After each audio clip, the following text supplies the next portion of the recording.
கட்சி பி டீமாக தான் செயல்படுறாங்க. கட்சியில் ஒரு எம்எல்ஏக்கு போட்டியிட ஒரு நபரே கட்சி விட்டு வெளில போகிறாரு அப்படின்னா, குறிப்பாக திமுகவோட இவங்க நெருக்கமாக இருக்கிறாங்க. கட்சி வந்து ஒழுங்காக இல்லையோ, கட்டமைப்பு ஒழுங்காக இல்லையோ, ஏன்னா பெரிய லெவலில் மக்கள் மத்தியில் அந்த கட்சிக்கான ஒரு நம்பகத்தன்மைங்கிறது சுத்தமாக போயிடுச்சு.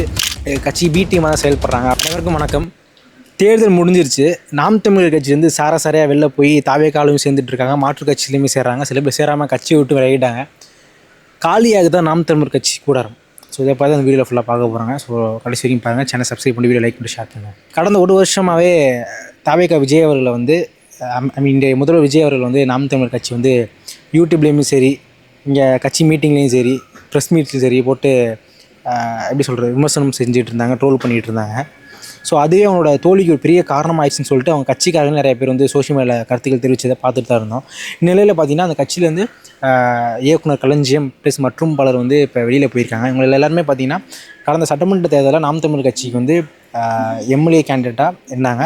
இவங்க எல்லாருக்குமே வந்து இந்த கட்சியினோட ஒருங்கிணைப்பாளர் சீமான் அவர் வந்து தேர்தல் பிரச்சாரங்கிறது செஞ்சார்.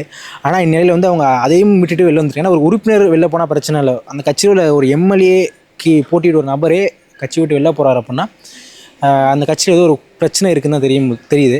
இந்த நிலையில் பார்த்திங்கன்னா அவங்க எல்லாருமே ஒரு ஃபேஸ்புக்லேயோ ட்விட்டர்லேயோ சோஷியல் மீடியாஸில் போஸ்ட்டு போட்டுட்டு தான் வெளில போகிறாங்க. இவங்க எல்லாருமே கருத்தை பார்க்கும்போது அவங்க என்ன சொல்கிறாங்கன்னா, நாம் தமிழோட அந்த போக்குங்கிறது மாறிடுச்சு, தமிழ் தேசியங்கிற அந்த சித்தாந்தத்தை வச்சு தான் அவங்க கட்சி ஆரம்பித்து போயிட்டு இருந்தாங்க. பட் அதை விட்டு இவங்க விலகி போகிறாங்க. கடந்த ஒரு வருட காலமாகவே இவங்க வந்து மாற்று கட்சியினர், குறிப்பாக திமுகவோட இவங்க நெருக்கமாக இருக்கிறாங்க. திமுக என்ன ஒரு சொல்லுதோ, அஜெண்டா சொல்லுதோ அதை செய்கிற கட்சியை நாம் தமிழர் மாறிட்டு வருதுன்னு சொல்லிட்டு கீழே உள்ள எல்லாருமே சொல்லிகிட்டு இருக்காங்க. சோஷியல் மீடியாலையும் போஸ்ட் போட்டுட்ருக்காங்க.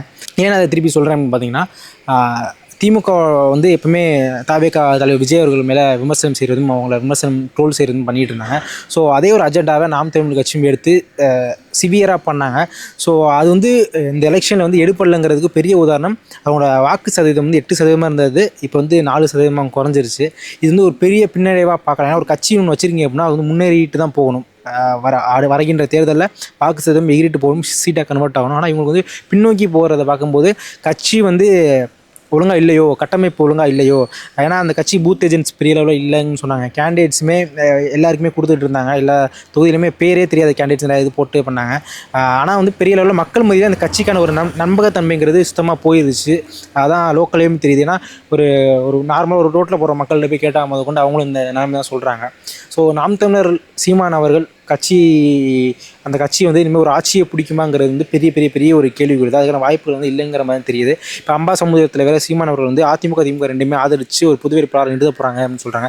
ஸோ அப்படி அது மட்டும் அஃபிஷியலாக நடந்துச்சு அப்படின்னா கண்டிப்பாக நம்ம கன்ஃபார்ம் பண்ணலாம், நாம் தமிழ் கட்சி வந்து இவங்க ரெண்டு கட்சிக்கிட்டையுமே ஒரு கட்சி பி டீமாக தான் செயல்படுறாங்க.